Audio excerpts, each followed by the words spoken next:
Hai guys. Selamat datang di podcast kelompok 2. Jadi di sini kita akan membedah isu-isu kompleks dengan data dan analisis yang sudah narasumber kita cari. Aku Nadit Dan aku Andre. Jadi di hari ini kita akan membahas topik yang sensitif tapi juga sangat penting. Mengapa dalam agama Hindu sapi dianggap suci dan tidak boleh dimakan? Betul, dan isu ini bukan cuma soal aturan makan, tapi juga punya dampak sosial yang luar biasa. Untuk itu, kita sudah kedapatan 3 teman kita nih untuk meriset topik ini dari berbagai sumber. Jadi di sini boleh perkenalkan dong namanya. Aku Wilson, aku Clay, Aku Ivanori. Oke, jadi inilah nama teman-teman kita. Oke, jadi kita mulai dari pertanyaan paling dasar nih. Ivanori, dari riset kamu di Wikipedia tentang latar belakang sejarahnya, kenapa bisa sapi itu dianggap sangat suci dan dihormati di dalam agama Hindu? Tentu Andre.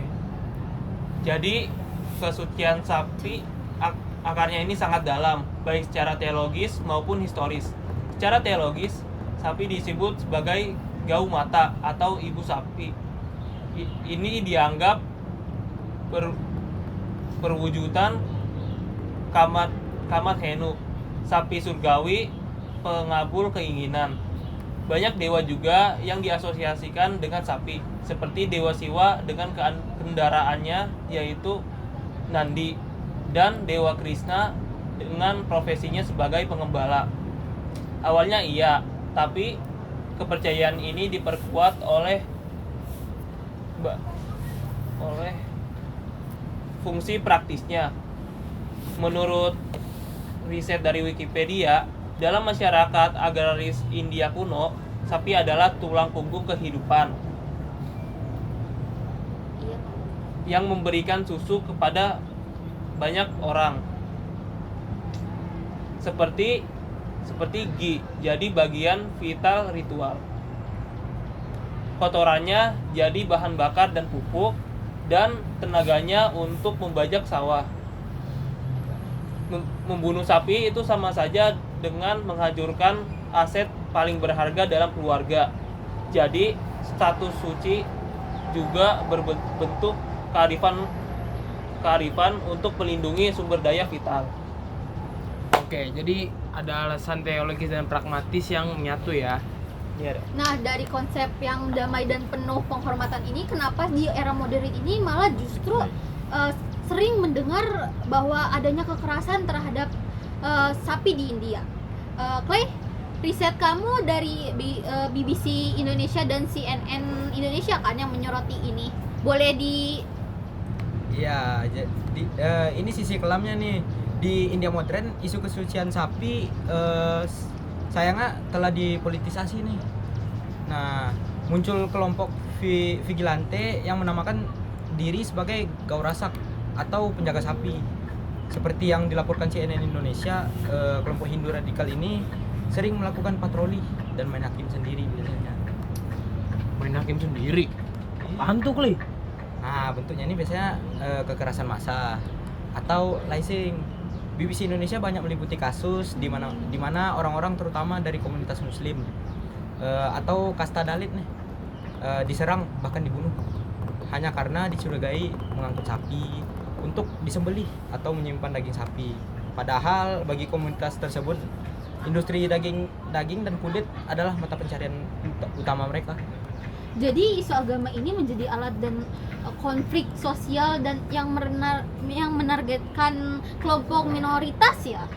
Nah, tepat sekali.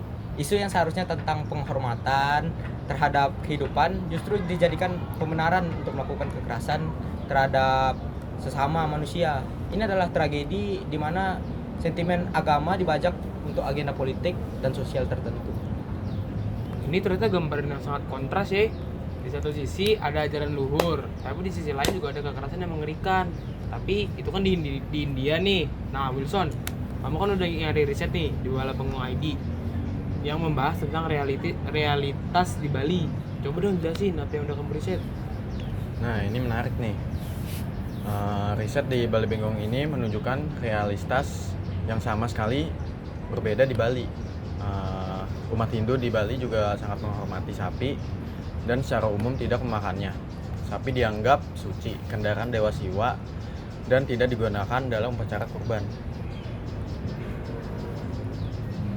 Artinya larangannya sama kuatnya juga kan? Benar, larangannya kuat secara budaya dan keyakinan. Tapi bedanya di Bali ini tidak menjadi sumber konflik horizontal. Realistisnya di pasar-pasar tradisional di Bali daging sapi tetap dijual ekonomis. Terkait sapi seperti peternakan sapi Bali juga tetap berjalan. Larangan itu dihormati sebagai keyakinan pribadi umat Hindu, tapi tidak dipaksakan menjadi hukum sosial yang memicu kekerasan terhadap komunitas lain. Jadi di Bali itu kesucian sapi ini bisa hidup berdampingan secara damai dengan realitas masyarakat di Bali. Dan juga kan kamu juga tahu sendiri kan realitas masyarakat di Bali itu juga dengan agama yang sangat majemuk kan.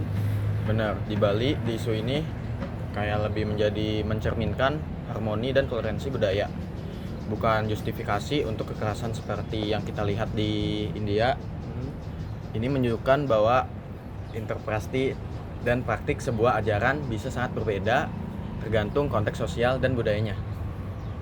Jadi kesimpulannya seperti itu.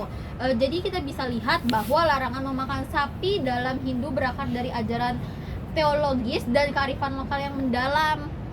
Tapi di sisi lain, isu ini juga bisa menjadi sangat berbahaya ketika dipolitisasi dan digunakan untuk menyerang kelompok lain. Namun seperti yang terjadi di India. Namun contoh dari Bali memberikan kita harapan bahwa keyakinan agama bisa dijalankan dengan damai dan penuh toleransi.